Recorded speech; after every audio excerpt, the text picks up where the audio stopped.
Hello, welcome to the American Business Podcast. I'm Kevin Devecioglu, your host. I'm welcoming you to episode 60. Yes, we just made episode 60, and we have a great guest today, and we will talk about technology, AI, digital transformation, and many other popular subjects. Before we get started, as you know, we have a partnership with missionstatements.com. Quote of today: I came, I saw, I conquered. Julius Caesar. We will have more quotes coming up to you thanks to our partnership with missionstatements.com. Well, let's invite our guests to our virtual stage and let's get the conversation started. Hello, Zia. Welcome to the podcast. Hello, Kevin. Lovely to see you. How are you? Thank you very much. How have you been? Very good, thanks. Very good. It's been a while since we spoke, but it's been crazy and a lot of activity out there in the real world. Yeah, it's very exciting. I appreciate it. Thank you for accepting my invitation and thanks for being with us today. It's great to be with you. Pleasure is all mine. Well, we have different subjects to cover today, and we can get started if that's all right. Yes, of course. And before we start, I just wanted to, congratulate you on the success of your podcast. Well done.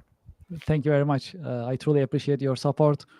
It's very exciting. So last week we got the YouTube Silver Award, and that was really exciting for us. That really got us extra motivated, and we also passed the subscriber number in terms of more than 115,000, and we are getting more and more support from business communities and our business-minded audience. So we truly appreciate it, and we also truly appreciate our experts, our guests.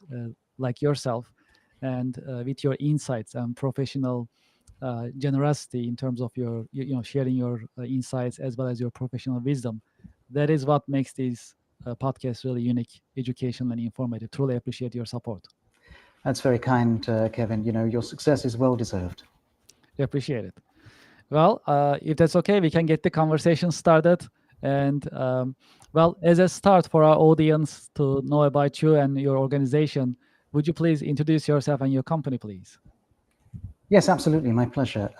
My name is Zia Karim. I'm a product creator, engineer and product manager by trade. I'm a CPTO. I run a small company called Clackhouse Ventures. We are a holdco and a venture studio. We build for clients, we build for ourselves, and on a small scale, we do investments in promising ideas. We're not in the innovation theater game. We're very much in what we're trying to do, is to turn good ideas into outcomes that are both visible and tangible. Exciting moment. Yes, when it comes to design and technology, this is a really fascinating field to be in. So it's good to have you in this podcast so we can learn more about it from you. Well, you have actually decades of experience. And from the beginning, how did you start your career? That's a great question, Kevin. Yes, it's true. I am an old man. I actually fell into my career. I didn't. It wasn't purposeful. I'd love to say that it was purposeful and by design, but honestly, I kind of fell into this career. I was always attracted to the most challenging problems that came in front of me, and so that was the common thread. Going back 2 or 3 decades now, I started in investment banking, worked there for many years, and have kind of transitioned into the world of startups over the last 10, 12 years or so.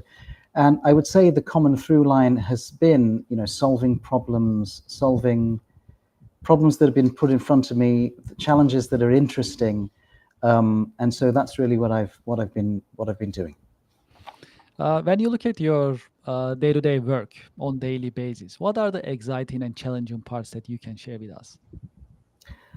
I would say I would actually pull on the previous thread a little bit, Kevin. I would say that it's very much been about solving problems. I really do enjoy turning kind of the chaos of an ambiguous problem into clarity. It's about taking engineering problems or product problems, considering the customer journey. How can we deliver something or create something that will delight both the customer and the client? That's expanded a little bit in the ventures that I'm doing right now, because I'm also a customer for myself. And so I'm also taking ideas that I've essentially collected along the way, and with the help of AI, trying to make them manifest, make them real, put them in front of customers, try and get customer traction, and see how that goes. That really has been, the story of my career and the story of what I do day to day. You work with different companies. You also engage with different business people from different departments and different verticals, I must say. Yes. So how is your observation in terms of companies adopting digital transformation, utilizing technology to streamline, automate, and digitize their business processes? Any challenges or best practices that you have been seeing over the years? Yeah, that's a very good question. Again, I would say it's very uneven, Kevin. The term itself has become so misused and misunderstood. It's essentially a Rorschach test. It's a very elastic term, and so I think whoever you ask will give you a different answer to that particular question. I would say that for me, digital transformation is a way to inject new ideas, new capabilities, and fresh ways of thinking into, and working, of course, into organizations. It's really, as everyone knows, not just about the technology. It's about the culture, it's about the people, it's about the products and the processes. And so digital transformation perhaps may be badly named, but really it's about four things: the engineering, the culture, the process, and the people. I would say the mindset shift is always more important than the engineering or the technology itself, and must not be lost. It needs to be championed from on high to make sure that it infuses the organization from top to bottom. Those are, I think, the key characteristics for success. You also mentioned briefly, but maybe we can dive a little deeper together, which is a very popular subject, AI, right? Artificial intelligence. From your point of view, how AI is impacting businesses and our life in general? That's a phenomenal question. I would actually use that word again. I think it is yet another Rorschach test, because there's obviously fear and trepidation, but that comes with FOMO. Everybody sees it, it's everywhere, it's ubiquitous. Firms and people understand the potential, but are not 100% sure how best to leverage AI. They know they need to do something, but they're not 100% sure what that is. And unfortunately, with any big, and I would term AI as the fourth industrial revolution, anything this big essentially kind of opens up a huge gap for charlatans and snake oil salesmen to exploit. And so we must be intellectually honest, I believe. We must always be very, very transparent about what AI can do and what AI cannot do. I believe the goal is essentially to find where AI might be most useful, is to determine where it is the strongest and also where people are the strongest. Essentially playing the game of, okay, where can we apply this new technology, this new entity, this new way of thinking to adjust processes and perhaps move people further up the value chain. That's typically what's happened with any new technology. Sorry, I'm going into a lot of words here, but that's typically what's happened with any new technology. It moves people up the value chain. And so we must understand where people are the strongest and where this particular technology can be applied the best. I think only then can we talk about AI changing business successfully. In your view, will AI replace humans and jobs in the future? Oh, that's a big one. I think yes. I think there will be, again, I'd lean on my previous answer a little bit. I think like all technological change throughout history, it shifts people up the value chain. AI is slightly different in that it is both an amplifier and an accelerator. I think in our habitual or day-to-day use of AI, we see that. We see that it can be a gopher. In other words, tell me how to resolve this Excel formula. But it can also be a massive accelerator. There's a lot of wisdom that's essentially been encapsulated and codified within AI as part of its training. And so yes, I do believe that there will be some dislocations, but I am an optimist. I do believe that AI will result in new jobs being created, but it is on us, the users of AI, to essentially figure out how we can leverage or wield this tool. It's a very, very powerful tool. How can we move up the value chain? What does that mean for me? I would invite those of our listeners who have not used it to really play with it, go deep, and essentially see what unfolds as a result.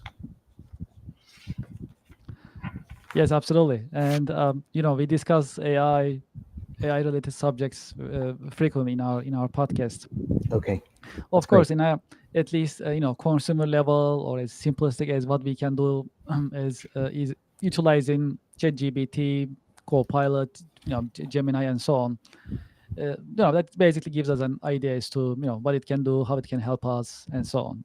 Of course, there is more to this conversation, but in the case of just consumer interactions, that's pretty available and commonly used by people. At least it's getting started and getting more and more users. That's how it looks. So when we are using these, of course, the next conversation we have is typically the regulation of AI. Should AI be regulated in your point of view?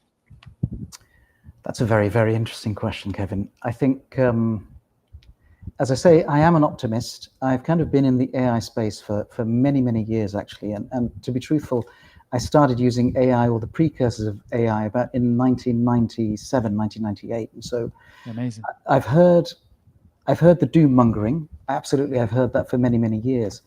What I would say is that there is a small but not insignificant chance that something could go very, very wrong. And I'm talking about outsized harms. And so, yes, I do believe that the technology must be regulated. This is not novel. We do this in other industries where there is the possibility of harm to individuals, such as healthcare. I think that, but I'm kind of on the side of the ledger who says that I think that must be balanced. It must be pragmatic. It must be practical. I think if us as Americans, if we decide to over-regulate, we will cede the leadership or the vanguard to China, and that's not something that I want to see. I do believe we need guardrails, but they shouldn't be straitjackets. We need kind of frameworks, and we can look at law and healthcare perhaps as industries that can teach us what to do, but we need frameworks that protect people, absolutely promote transparency. This shouldn't be hidden and all kind of pushed under the rug, but we need accountability, real accountability, but without strangling the golden goose of innovation. And so the issue is, I think, that if we get this wrong in the US, I think we risk over-regulating and potentially ceding the lead to China. I wouldn't want to see that. Yes. So a couple of months ago, I actually released another podcast called Two Guys, All Things Tech, with one of my colleagues called, his name is Anton Lucidi. So we are together, we co-host of these podcast, Two Guys podcast. And we had this conversation together, and we work on these subjects together in terms of creating the, awareness and the conversation starting. And we had exactly the same conversation. That was our first episode. We talk about regulating AI or not. And so one of the worries is the level of regulation and whether it will impact on the innovation or speed of innovation. To your point, that finding that balance in terms of having regulation, keeping people accountable, but at the same time not slowing down the innovation is a balance that I think that needs to be found eventually. However, that's a challenge. That is for sure. I agree 100%. But I will also say, where do you get the time to do all these things, Kevin? Oh my God, good for you. Appreciate it. Yeah, well, that's another podcast that we can discuss. How am I doing this? Well, well, let's talk about your role models, if that's okay. Of course. Do you have any role models? Have you had any role models that you can share with us, with our audience, in this podcast? I don't. I'd be doing an injustice to the folks that I've met along the way if I said there were one. There have been many. There have been many. My father, of course, who's still with us, he kind of seeded curiosity in my mind from a very young age. And so he was always someone that I looked up to and was a role model. But also professionally, I would say, I've learned generally from those leaders that I've encountered along the way who blend, who are visionaries, but also exhibit empathy. I think it's very important to kind of learn from people who can see 3, 4, 10 moves ahead, but also care about the person who's in front of them, who kind of don't have attributes of arrogance, who really are the folks who are empathetic and can hold a conversation with someone and make that first person feel like that they're the only person in the room. Similar to what people say about Bill Clinton. I don't want to go into politics, but people do say that about Bill Clinton, that when you're just speaking with him, that you're essentially the only person in the room. I think that's very important. I kind of have picked that up at very large companies like Goldman Sachs, where I worked for about 10 years or so, but also now that I've moved into the startup world, the scrappy founders, the younger folks who are kind of driven, have grit, that really appeals to me as well. That's really exciting. And I would say people like that are people that I learn from, that I respect, that help me become a better person. Yeah, so I would say those attributes are things that I value really highly. How about some key lessons learned in your career journey?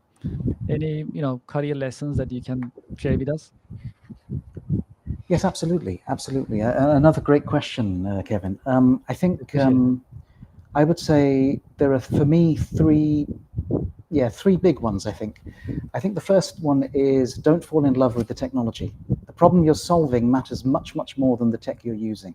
I think as someone who grew up in engineering and kind of transitioned into product, I've seen a lot of engineers who essentially love the engineering, and that's great, but this isn't a science project. You're in the service of a business, and you really are trying to build something that will essentially get revenue and grow the business. And so that's the problem itself, is something to fall in love with. Service of the customer is something to fall in love with, I would say. The second one, and I'm going to descend into a little bit of cliche here, Kevin, apologies, but culture will absolutely eat your strategy for lunch, and you must operate at the higher echelons or the higher levels of the organization, but you must also, in terms of being strategic, but you must also understand what the culture is. If you're looking to push through change, and I'm kind of going back to our digital transformation conversation, if it's something that is delivered from on high and does not have the requisite buy-in at all levels of the organization, it will fail. It will fail. And this is something that we know intuitively. However, digital transformation projects always fail because of not understanding that culture is absolutely critical. So listen, learn, and then lead. Those are the three principles I would say I operate in when I'm kind of going into an organization and trying to do a transformation project of whatever size. That could be bringing something in or trying to do a full-scale transformation. I'm a big believer in moving fast. I'm not a big believer in breaking things. I think there's a balance to be struck. And also, trust is something that you earn. And so if you move too fast, you'll end up outrunning the trust that you've built. And earning that trust is not easy. And so move at the pace that is fast, that results in you learning, that results in you being able to deliver quickly, because it's a symbiotic process, as we all know. But do never outrun the trust that you've built. I would say those three principles are the biggest lessons that I've learned. They've stood me in good stead, Kevin. Yeah, this is really educational for us. Truly appreciate it. Thank you for sharing your professional insights. Let's talk about your interests a little bit, if that's okay. What are your biggest passions and interests outside of work? Yes. So my children are grown now, so I would say my children, but they're 25, 23, and 19. So hey, guys.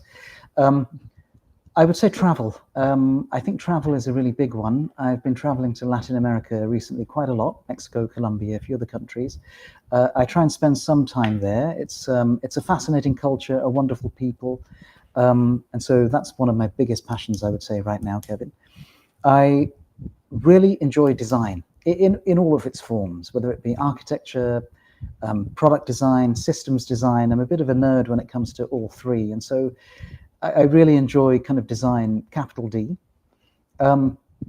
I'd say the other thing that I like to do is to connect dots between industries.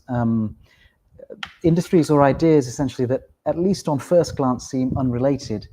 But if you dig in, there are patterns that are both exploitable in some way and can teach you quite a lot about how the world works. And so I think those three, I think, probably would be my biggest passion. Sorry to nerd out a little bit there, but that's how I am. Yeah, I appreciate it. No, this is great. Well, this is actually one of our very popular subjects. I must say, questions that we got from our audience. They ask us to ask to our guests. So that's why I love to get your answer on this. Well, if you had the chance to go back history, in what time of the history, what part of the history would you like to go back, personally or historically? Oh, that's a tough question, actually, Kevin. That actually is quite a tough question. I think I would. Okay, so this is going to be really boring, but I think I would probably travel back to when Bitcoin was born, and Nice, I like it. Yes, essentially mine and buy some more. I like that. That because it would essentially amplify probably 100-fold what I'm doing right now, and the ability to kind of invest in Yes. in younger companies, and because I really enjoy that. And if I had additional bandwidth, I'd love to be able to do that. I think that's probably what I would do. So perhaps not as interesting as going back to the time of Alexander the Great, but yeah, I'd probably go back probably 15 years or so and mine more and buy more Bitcoin. Yeah, absolutely. I think that's really exciting. Even right now, it looks like it's gonna get even higher and higher. That's how it looks like. It looks like it's time. I agree. So no, times are in favor of Bitcoin. That's for sure. Well, let's see. Well, we have a mix of audience. Some of our audience, most of us actually business minded. So all of our, I must say, all of our audience are interested in learning something new, insights, professionally, and some professional wisdom. They all appreciate it. That's definitely the feedback that we get from our audience. And one of the things actually our audience really like to learn is some career advice. What career advice would you give to those who are thinking about getting into design and technology, and how they can prepare themselves or take themselves to these career path?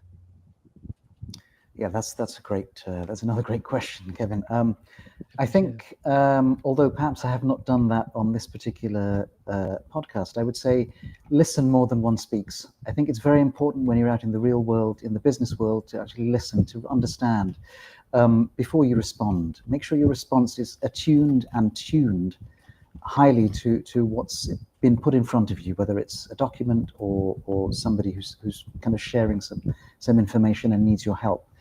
I would say be humble first, but trust yourself as well. Don't get overrun or lost in essentially what's being pushed to you.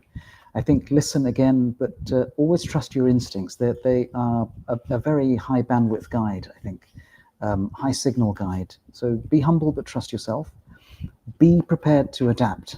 That probably has been my biggest superpower, primarily because I didn't really have a good view on what I wanted to do in business. And so, as I said at the top of our call, at the top of our discussion, rather, I should say, I wasn't purposeful in my approach of going into my career. It just kind of more or less happened.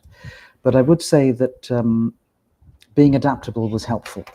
Listen, try and understand what high signal is, and kind of move towards that, adapt towards that, I would say. Learn quickly. There's nothing better that you can do, I think, than learn quickly to help you essentially be adaptable. Try and understand the why before you delve into the how.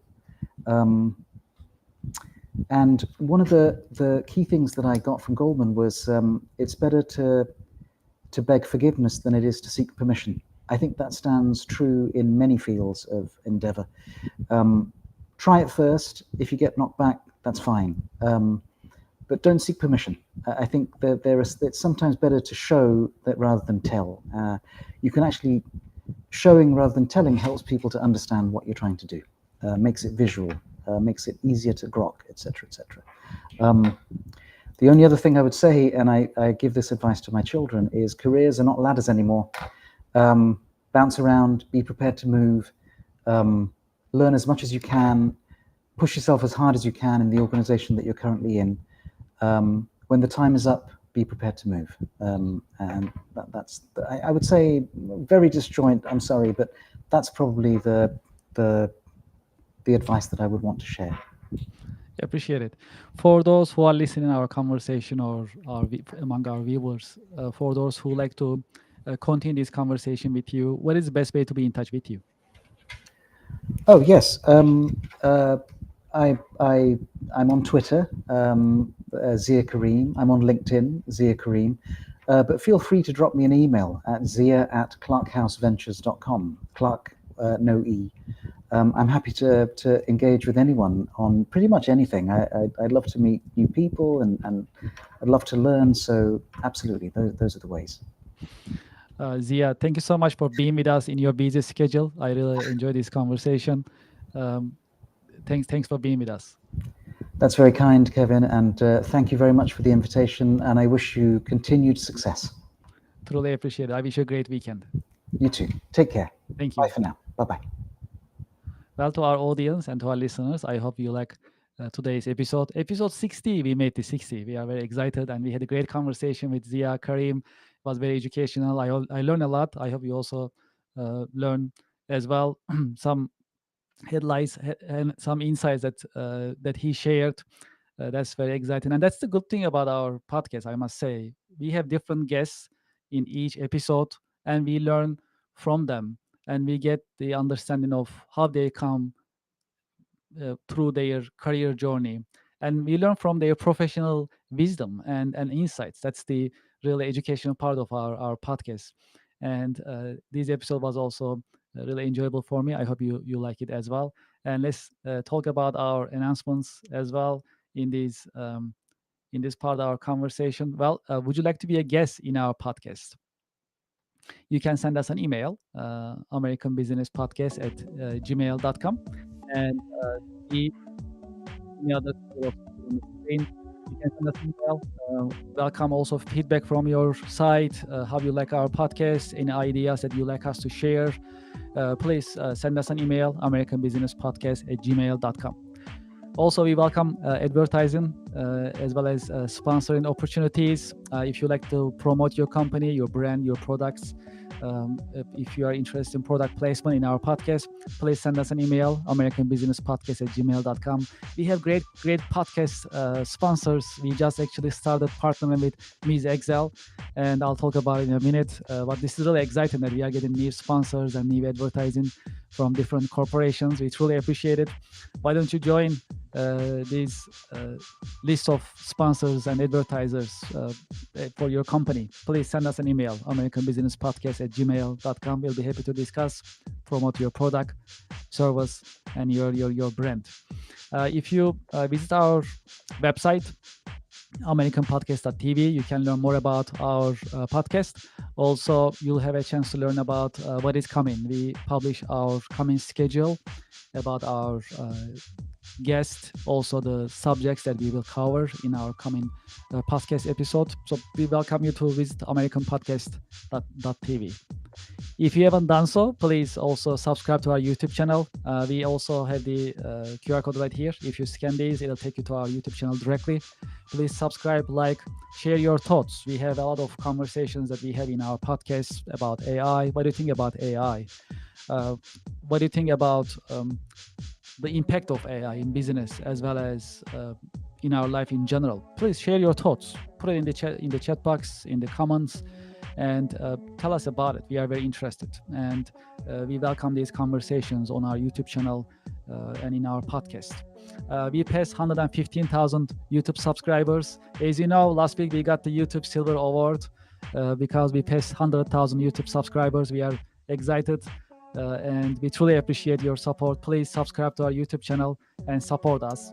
That means a lot to us. I just talked about actually sponsors. So let's talk about it. What else is happening? We have Ms. Excel, our new sponsor. If you're interested in learning Excel and other business software products in a fun and enjoyable way, you can consider Ms. Excel and Ms. Excel's courses. I have the QR code on the screen. Please scan the QR code. It'll take you to the Ms. Excel website that you can see the courses and the course schedules and listing that you can sign up. Don't forget, when you sign up, please use the discount code ABP2025. It'll give you additional discount, and you can enjoy the discount as well as the education program that Ms. Excel is promoting. As a matter of fact, last week we had the pleasure of hosting the CFO of Ms. Excel. And we had a great conversation. That was another informative conversation that we had. And you can check that in our YouTube channel as well for the last week's episode that we streamed live. It's a great company and they have great educational programs to teach Excel and other business software systems that you'll enjoy the benefits of in our business career. Please scan the QR code and don't forget to use the discount code to get the discount. In the American Business Podcast, we just only talk about the popular subjects. We also create actionable environments. That's why we created this exclusive business networking event called the Connection America. Our next business networking event is on August 22nd at 10 a.m. Eastern. You can join us from anywhere because it is a virtual networking opportunity. So you can connect from anywhere in the world, from US, from anywhere in the world, basically. And you can scan this QR code and you can sign up, register. We'll only have 10 networking companies and you'll be in front of thousands of the American Business Podcast listeners and viewers.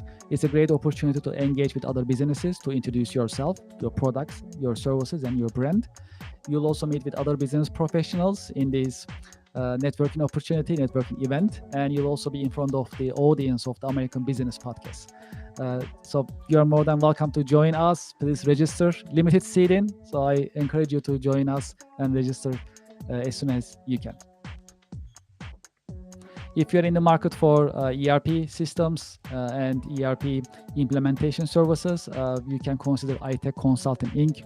iTech is specialized in SAP, Oracle, and Microsoft Business Central ERP software services, implementation, configuration, integration, support. You can scan this QR code. It'll take you to their website, and you can get more information about services and about the company, and you can be in touch with them. You can also tell them that you learn about them from the American Business Podcast for discount that they'll offer you.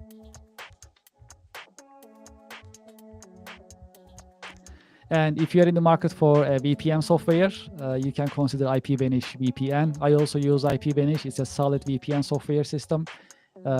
If you are interested, you can scan this QR code and it'll take you to their website and you can learn more about it. And if you're interested and if you need a VPN software system, you can subscribe. I'd like to thank you for your time and thank you for your interest. That was episode 60. I'm looking forward to seeing you in the coming the American Business Podcast episodes. American Business Podcast is the voice of American business. Thank you very much and have a great weekend.